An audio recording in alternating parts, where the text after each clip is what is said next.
Welcome to But I'm a Lesbian, the podcast where we serve alt baddie sass, queer film reviews, and everything in between. Whether you're a baby gay or a queer elder, we're here, we're queer, and we're diving deep into all things lesbian. We're your hosts, Caitlin and Angelina. Get ready for some sapphic serotonin. So on today's episode, we're discussing the classic WLW Black Mirror episode, San Junipero. It's in season 3, I believe. Season 3, episode 4. Yes. If you wanted to watch along. If you haven't already seen it. It's been out for a few years, but I hadn't seen it until this. Neither had I. Okay. Yeah.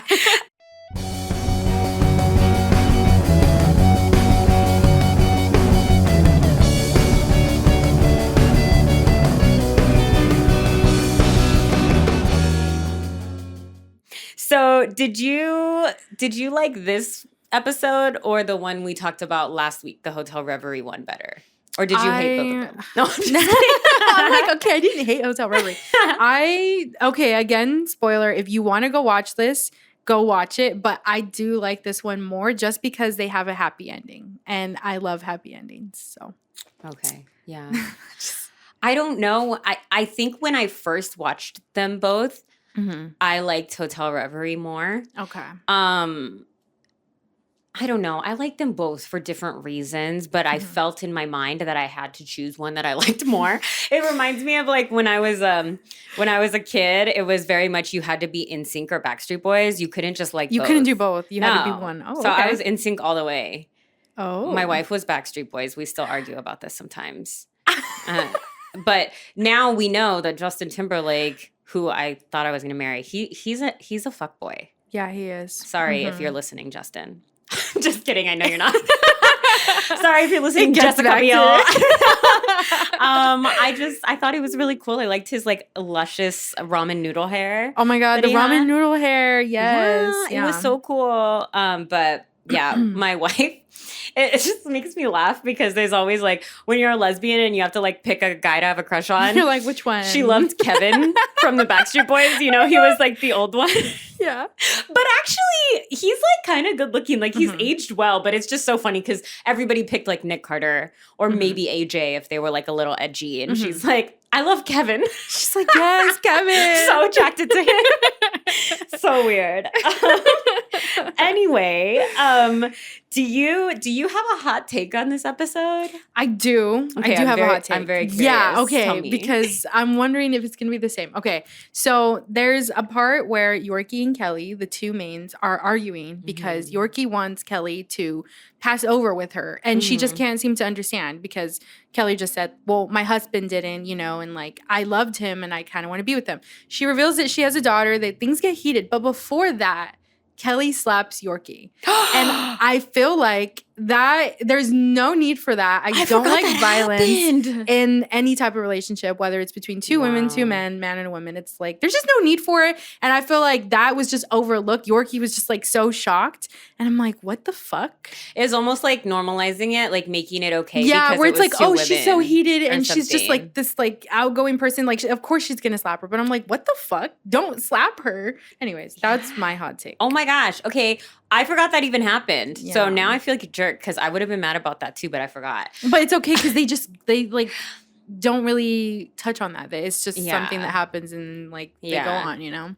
I did watch it 3 times, so I'm surprised I didn't notice, but whatever. Maybe. I don't know. I don't know. I guess I also have a problem of looking at my phone when I'm watching things, so I could have looked away at that You moment. probably, it happened so fast. I was so, like, what? Yeah.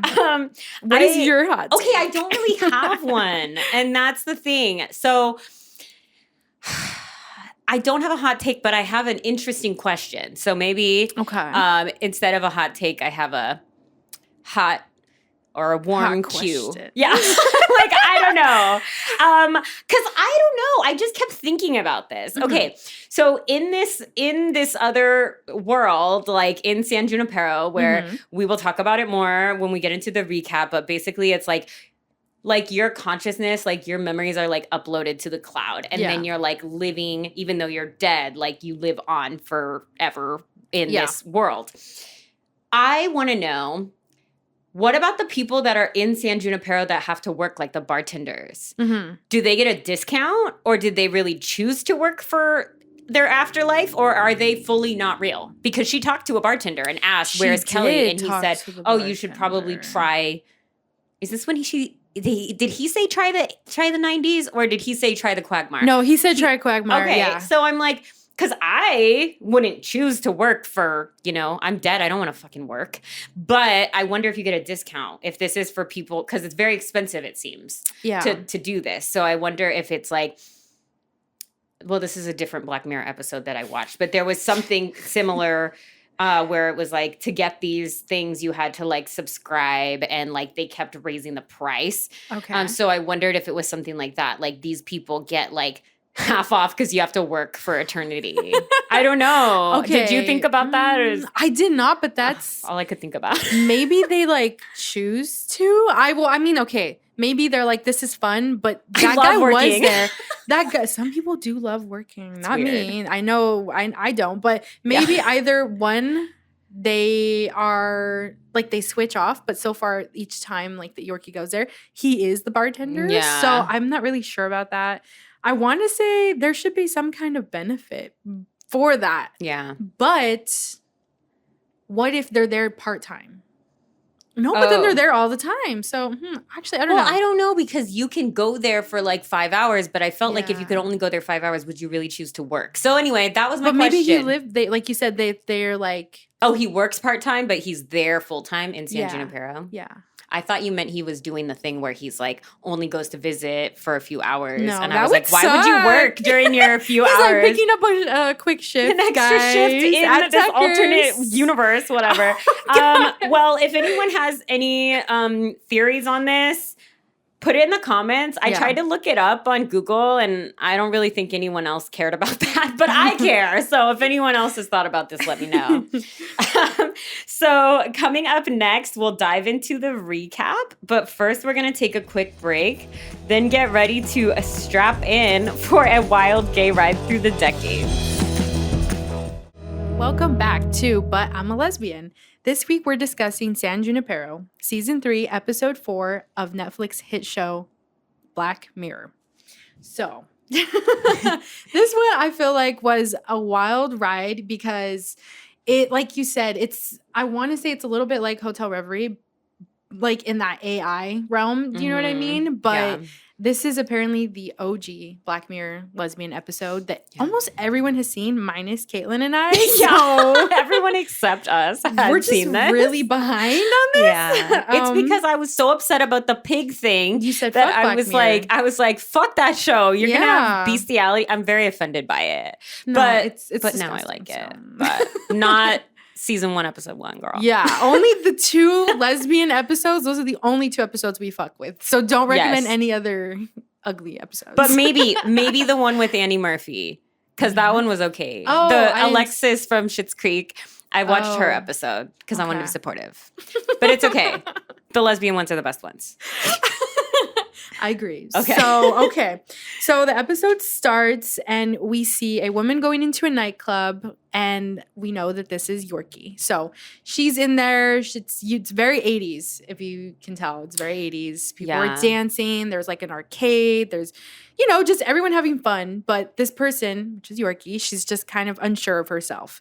And then we see Kelly, who's very outgoing, very like just glammed up in her full 80s. Very bodacious. Yes, bodacious. Yes. She's being pursued by a guy called Wes, and he's just trying to talk to her. She's like, leave me alone. Like, don't talk to me, whatever. Like, come on, right? Mm-hmm. So she uses Yorkie as like her scapegoat. She's like, go along with whatever I say. And she's like, oh my God, Wes, I'm here catching up with my friend. She only has 6 months to live.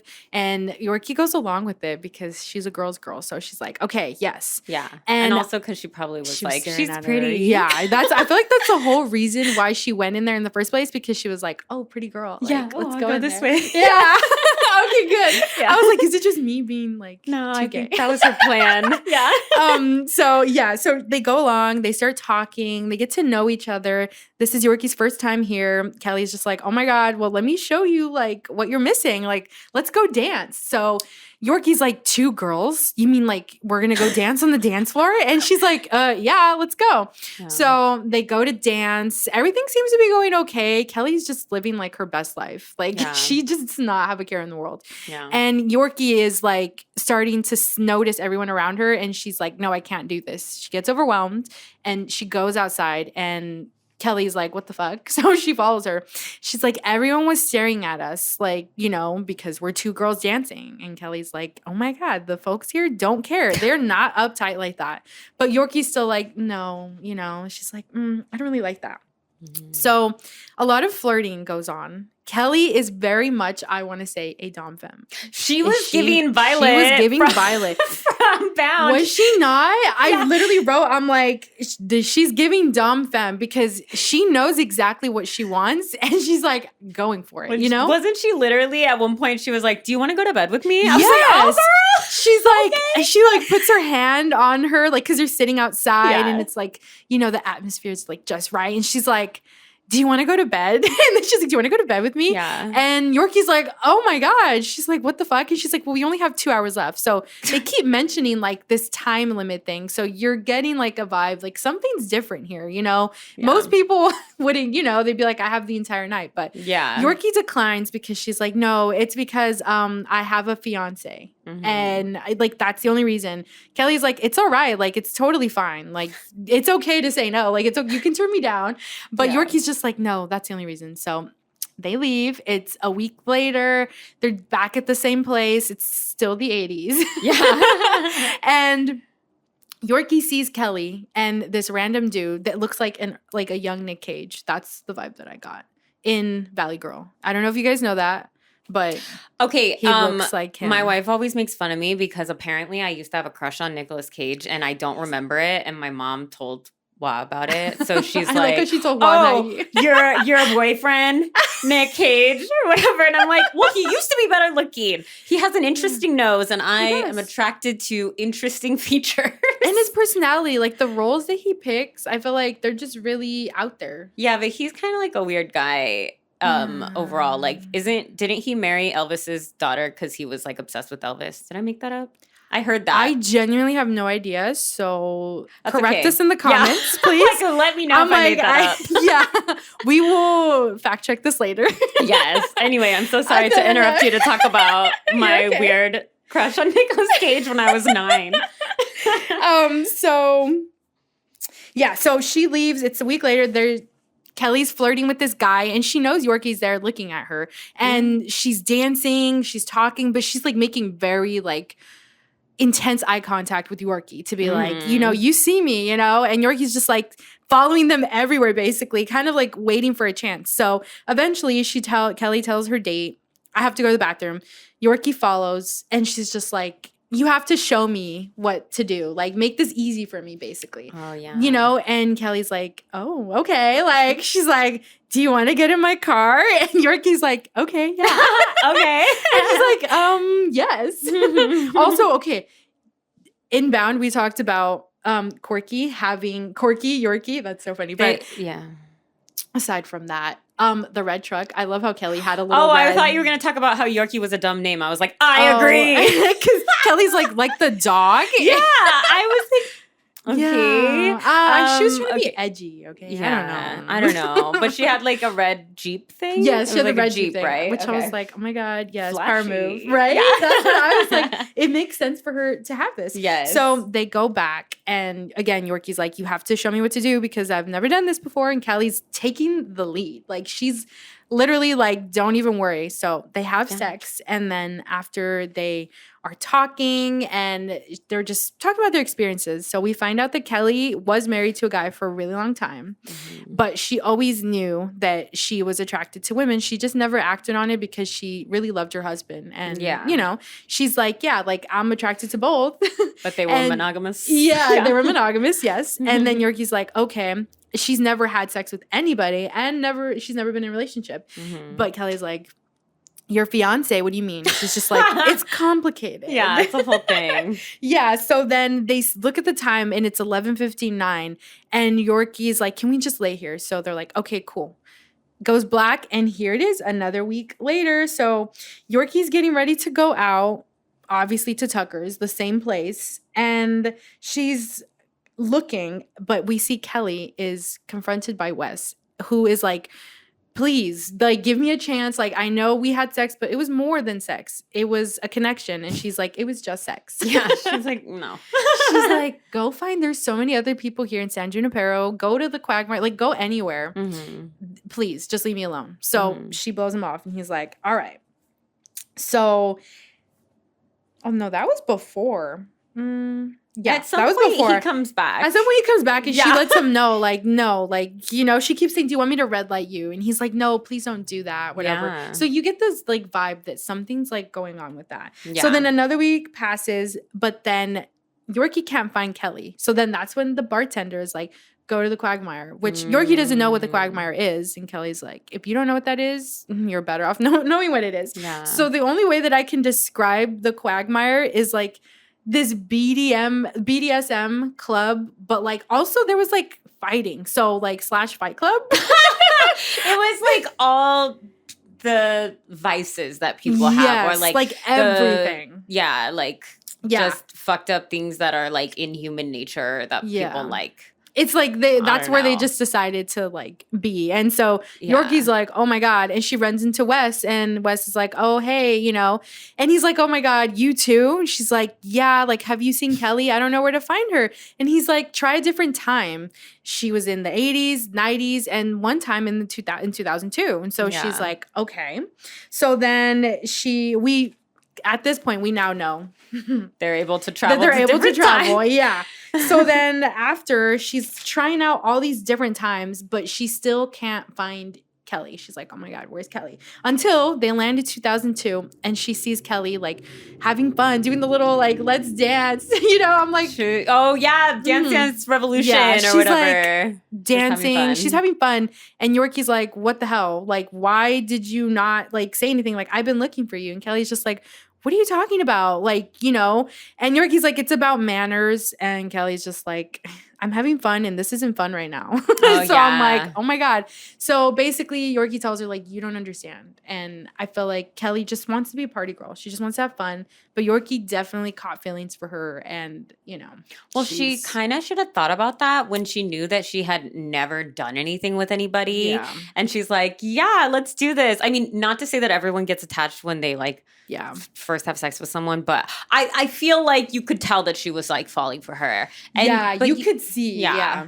So that was unfortunate that she then ran away. Yeah. I could see how Yorkie would be upset because, you know, I mean, like. It was special to her, but to Kelly, at least at the beginning, Kelly was like, I just like to fuck whoever I want. I just want to be free. She's like, yes, let's have fun. Yeah. So then, of course, after they have their little argument, they go back to Kelly's and they have sex again. Oh my God. Yeah. They're like, I'll feel better if we do it. Yeah. They're like, we just fought, so make up sex. Yeah. So then they go back and then now they're like, okay, chill. They're talking. And Yorkie's like, I'm gonna get married to Greg next week. And Kelly's like, oh. And she's like, I have to. Kelly's like, oh, you have to? And she's like, yeah, you know, my folks don't like him, but no one can stop us.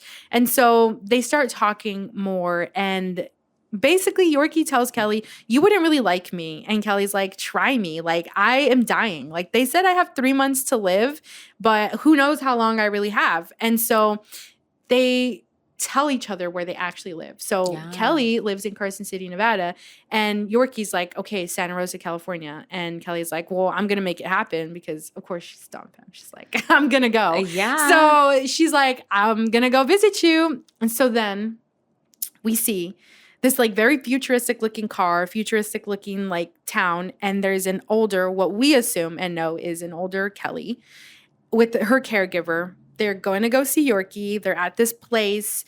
And we see that Yorkie is a quadriplegic. She is in, like, she's like in a coma. She's in a coma-like state, yeah. Yeah. But she's able to talk through, like, the comm box. So they're like, she can hear you and understand you, but obviously she just can't speak back to you. Mm-hmm. And so, of course, we see Yorkie is older as well. And Kelly's just like, hey, like, you know. It's, hi, girl, hi. Yeah, she's like, hey, I'm here.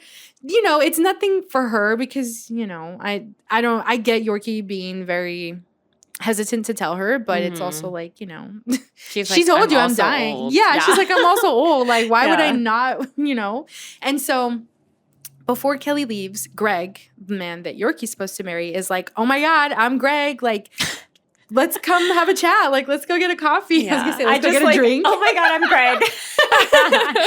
He's like, you must be Kelly. She's like, I guess I must. I'm like, oh my gosh, Kelly. She's such a character. But anyways, they talk and Greg tells Kelly that Yorkie wants to move on. Like, she wants to pass on in San Junipero, which is an option in this futuristic world that they never give us like a year to. So yeah, I was trying to figure out what year it was because I couldn't even tell. Seems like almost like they're saying maybe Yorkie was young in the 80s. So I was like, so how futuristic is this from now? But maybe, like, I'm like, why wouldn't they be going to the 2020s if it was that far in the future? Why would they go all the way back to the 80s? I don't know. That's so I don't true. know. No, I feel like it probably was what we think, or maybe what they had envisioned, that like we advanced that far. Yeah. Which we know it would be hasn't. interesting if we advanced that far in like 30 more years or whatever. Yeah. I don't know. We don't know what it's supposed to be, but yeah, apparently there's like they can like you could die and live there forever, or you could go visit or something. Yeah, they give it specifically for elderly people, and so you are in this AI world that you are only limited to once a week for 5 hours because they say that they don't want you to have it, so it's bad for you. And Kelly's like, have you seen the people in the retirement homes? Like, we're spaced out anyways. Like, why not let us have fun? Mm-hmm. And so, anyways, Greg tells Kelly, like, this is her plan. And the only reason we're getting married is because her parents don't want to take her off, pull the plug, like say that, yes, she can pass over in San Junipero. And Greg's like, I'm going to do this for her. And so Kelly's like, oh my God, I have this wonderful idea. Can I talk to Yorkie? And he's like, all right. Well, he says no, but then he's like, okay, yes, we can, but you only have 5 minutes. So Yorkie's like, oh my God, I've never been here. So Greg like told you everything. And Kelly's like, yes, this is a crazy idea. How about you marry me instead? Because we have a connection, and why not get married? Like, Greg seems nice, but marry me. Yeah. And so Yorkie's like overjoyed. She's like, yes. Aww. Literally right then and there, like, they get married, and obviously Kelly respects her wishes, and she passes on in San Junipero. So then Kelly goes back to her retirement home, and she is like hooked up to the thing to go to San Junipero, and they celebrate. Their wedding dresses are so cute. And so cute. There's like a moment where Yorkie's just like sitting there at the beach, and she's like really like taking everything in, and I thought that was nice. She's just like, yay, this is what I wanted, because like they said, that I forgot to mention, she did get into a car accident at 21 years old. And so she's been like that since she's 21. She never got to really experience. And she had like just come out to her parents, right? So it's like extra makes sense that she never really like experienced being in a relationship or being with someone because she was gay and she was like hiding it. And I think her parents were really religious. I think I don't know if they outright say that, but they're definitely hinting at it with like they were upset that she was gay and they wouldn't let her pass on when she wanted to. Yeah. Like that she wanted to go then because she's like, San Junipero is great. Like, I just tried this out, but now I really want to be here. And they were like, that's not natural. Like, you should just die regularly. Like keeping her on the machines is natural. Yes. Keeping her. This is fine. Yeah, exactly. Yeah. And so they celebrate, and they're just having so much fun, and it's a really cute scene, and they're just having a great time until Yorkie is telling Kelly, like, hey, you should pass, like, when it's your time, you should pass on with me and like stay with me here. And Kelly's like, what? No, I'm not going to do that because, Richard, her husband, did not have a chance. Like, he said no. Yeah. And Yorkie's just like going on this rant saying like, well, your husband didn't because he didn't want to. It was selfish. Like, he had a chance to be here with you, but he didn't. And so then Kelly gets really mad and slaps Yorkie, which I hate. That's a no for me. Yeah, right? And then she's like, well, you don't understand, like, the years, like, that we gave to each other. And also we had a daughter that died at 39. And this wasn't around when she died. So he did not want to take it, knowing that maybe he'll die and they'll be together in heaven, which Kelly doesn't believe in. She said, like, I believe that there's just nothing. So she's like, I don't know, I just don't want that to happen. And Yorkie's just like, oh my God. And Kelly's just like, she basically starts shitting on San Junipero and it's just like, no, this is not for me. Yeah, and she says something like, you don't want to, I don't want to end up like the people at the quagmire. Yeah, like the sad people there. Yeah. She's like, this is like, you're selling me something about forever and it's not peachy keen. Yeah. She's like, I don't like that. And so then she deliberately crashes her car, which obviously you can't die in San Junipero either. But it's also like messed up because I think she knows that she has trauma. Yorkie has trauma from a car crash. She does, but yeah, I know. I honestly didn't understand that part. Yeah, but I think she just wanted something to like,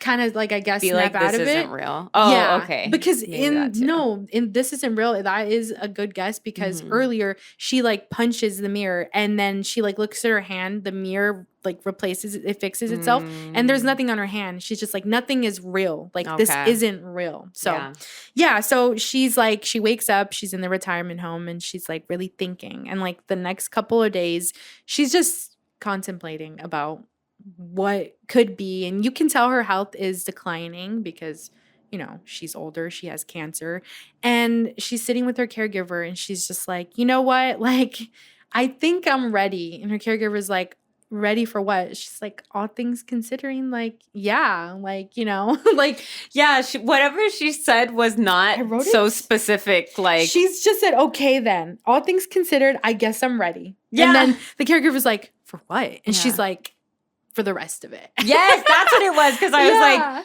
okay, what does she mean? But okay. I can't. I mean, I feel like they want you to guess that, but I also wanted her to say more. Like, I thought she was going to say more, but then there's no one alive for her to say more. So it's just like her, like it's her decision, right? Yeah. So then we see that she's like passing over to San Junipero, and Yorkie's in her red car, and she's at Kelly's house. She's like honking, and we see Kelly. Oh my God, yay! Cute. I know, and she's just like, oh, let's go, and they're kissing, and they're just so happy and gay and in love. And then, you know, they're dancing. There's that little montage of them dancing and just having fun.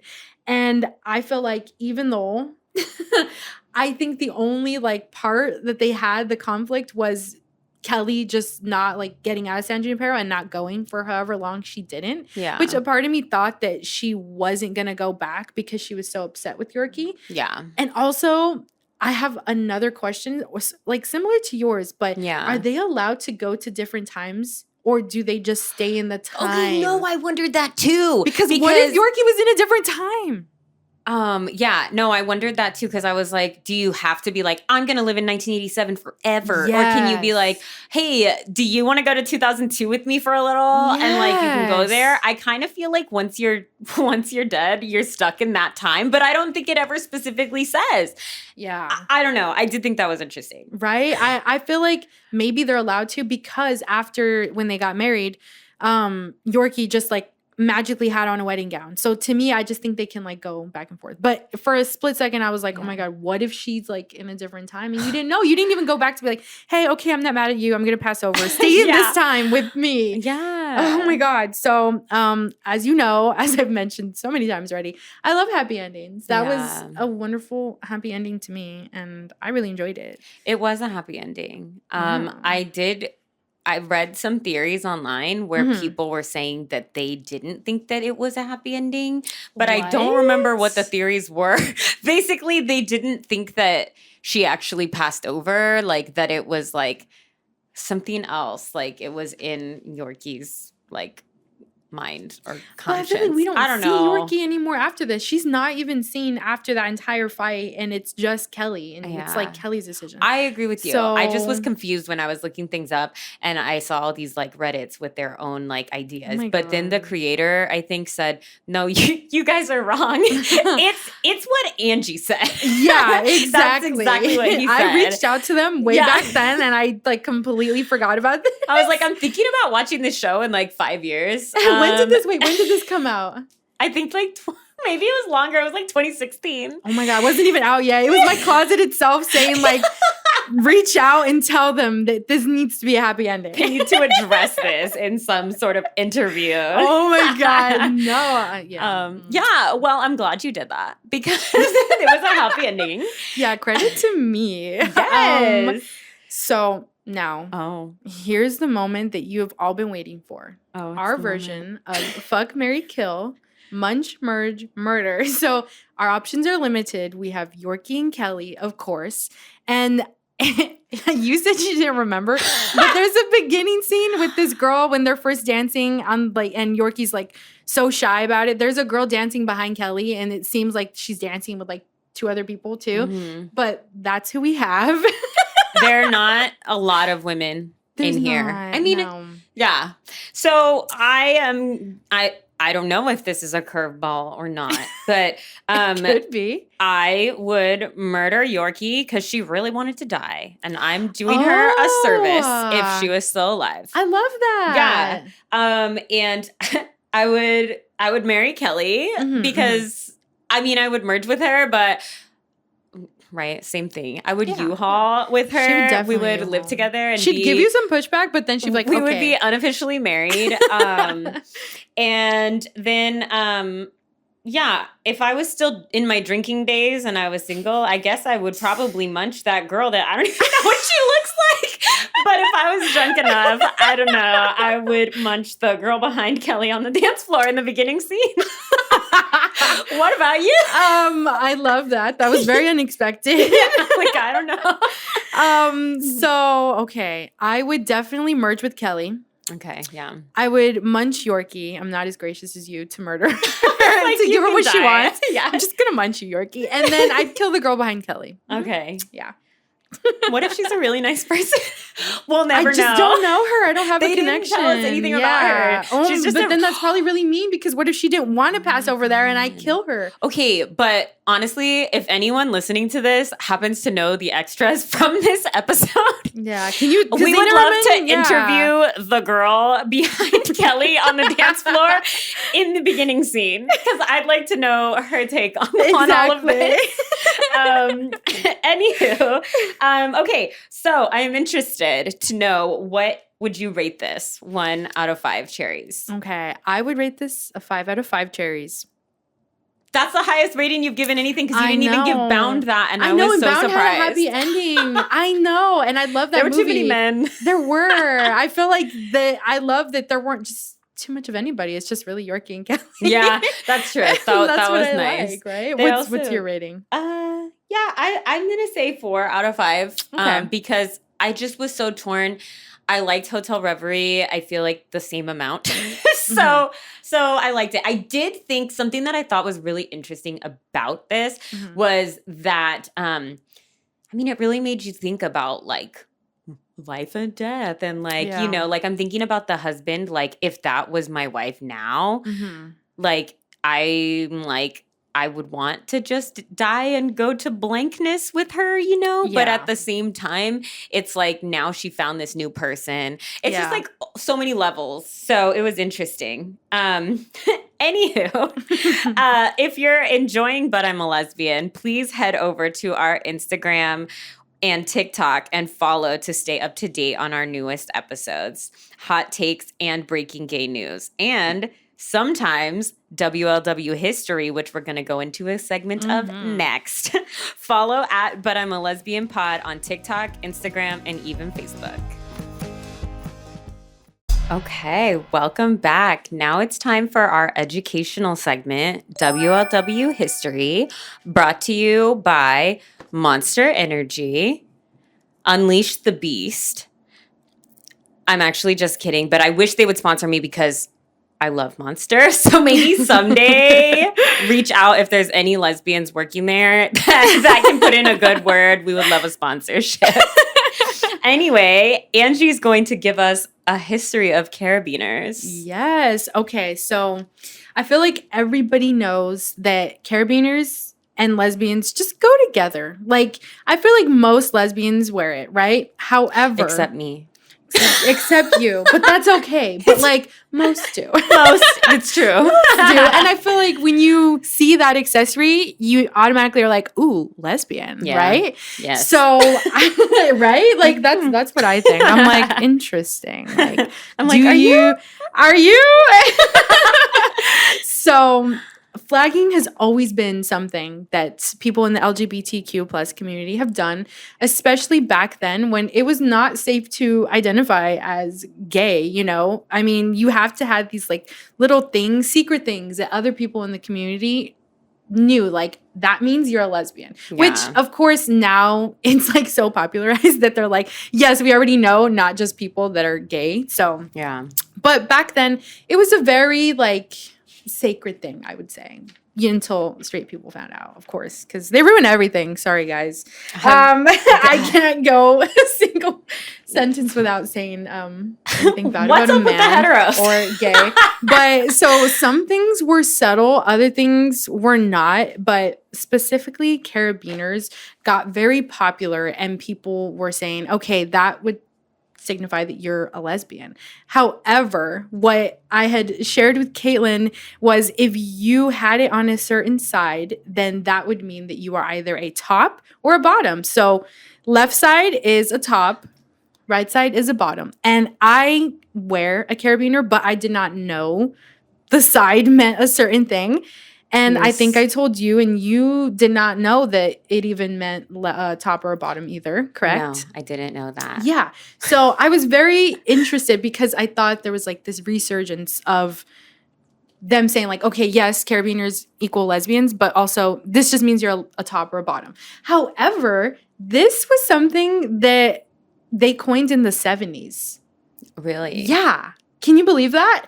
I thought this was something new. And then I was like, okay, well, now it's time to read up a little more on this. And so they started it. They were saying that you would know, okay, you're a lesbian, but are you a top or a bottom, to get more specific. So there was a comic, Alison Bechtel, the Dykes to Watch Out For. Yes, okay. She made another comic in which she was saying, okay, she did not come up with this. This was just one of like the first like publicized things. Okay. But she was like, oh, that person is, yes, they're a lesbian, but they're like, what side is her carabiner on? And it was on the right side. So they were like, let's go talk to her, because they were obviously tops. And they were like, I was like, wait, I forgot the sides already. I was like, what does it mean? Okay, right means bottom. Yes, and left is a top. Left means top. And if you're a switch, I don't know, you wear both. I guess you just have or to. Or you wear none. What is the or you wear vibe a thumb of ring, where you guys. You're around? Yeah, I was like, you could do that. Yeah, I wear a thumb ring. So I feel like it's really interesting to see, because I had thought that it was something that people were just like, oh, this is new, and this is just more things that, you know, to get more specific. But no, it just got very popular again, and people are like, yeah, like some are saying, I didn't know, I just wear it because this is whatever, and others are staying true to this code. So that I like that. Is so interesting. Right? I mean, we can talk about this. Probably it will come up more in other episodes. Mm-hmm. But it's interesting that this has been a thing since the 70s. Yes. First of all, because I came out in 2009, mm-hmm. and maybe because there wasn't like TikTok and I didn't know any other gay people. Yeah. I never heard the terms tops and bottoms until mm-hmm. I was literally like 25, and I had mm-hmm. been in a lesbian relationship for a long time. Mm-hmm. And I guess I just so happened to luck out with finding people that were the opposite of me, like without saying too much information. There's a side that I would wear a carabiner on if I were to wear one, but it doesn't. But that's a secret. It doesn't fit my vibe wearing a carabiner. But I feel like my wife wears one. She sometimes she went through a phase where she would wear. She had a chapstick like on a little like clip. Uh-huh. That was her version of a carabiner. I love that. She's like, oh, I'm a chapstick.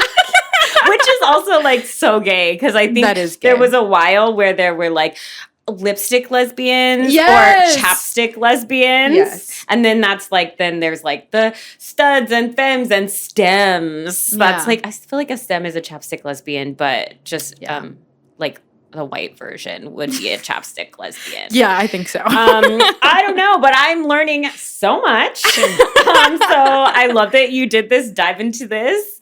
And I'm glad to know it's from the 70s. A lot of things happened in the 70s, which makes sense because it was like, you know, kind of a cool revolutionary time. Because I know we talked a little bit, or we mentioned the Labrys in episode 1. And that was also something that was kind of like reclaimed or claimed by lesbians as like a symbol of some sort in the 70s. So the 70s seem pretty cool. Yeah. And it sort of seemed like if you know kind of thing. But like some things I feel like now, especially since back then, it was like it was still not okay to be a lesbian, to be gay. Yeah. Now, obviously, it makes sense why we didn't hear anything about it, because people were just able to be more openly queer. Yeah. So they're like, we don't really need to like say whether it's like left or right or anything. But it's still nice to acknowledge the significance. Yeah, it's so interesting. The importance of it. Yeah. Thank you so much. And thank you for tuning in to But I'm a Lesbian, your go-to for sapphic media reviews, WLW drama, and unfiltered queer takes. If you enjoyed the show, or even if you didn't, please like, share, and subscribe on every platform. Yes, all of them, please. Leave us a review to help support the queer community and keep this lesbian-led pod thriving. After all, the algorithm's a bitch, and we're just two lesbians with mics out here trying to survive. Make sure to tune in next week, because we will be discussing the low budget, it's very low early budget 2000s film, Maggie and Annie. Yes, it's very low budget. It's available on Plex if you want to watch along. Although I can't, don't blame us. Yeah. We're watching everything lesbian, whether it's good or not. So it's very interesting. I will tell you that. Yeah. And you might like it. You should. You really I'd like to know who would. So please write in the comments if you liked. So you can listen to our take on it. All right. Well, we will see you next Tuesday. Executive producers for But I'm a Lesbian are Caitlin Beatty and Angelina Herrera. Produced and mixed by Victoria Shiflett. Creative direction and video editing provided by Juanita Iraide. Music by Stiletto Falsetto.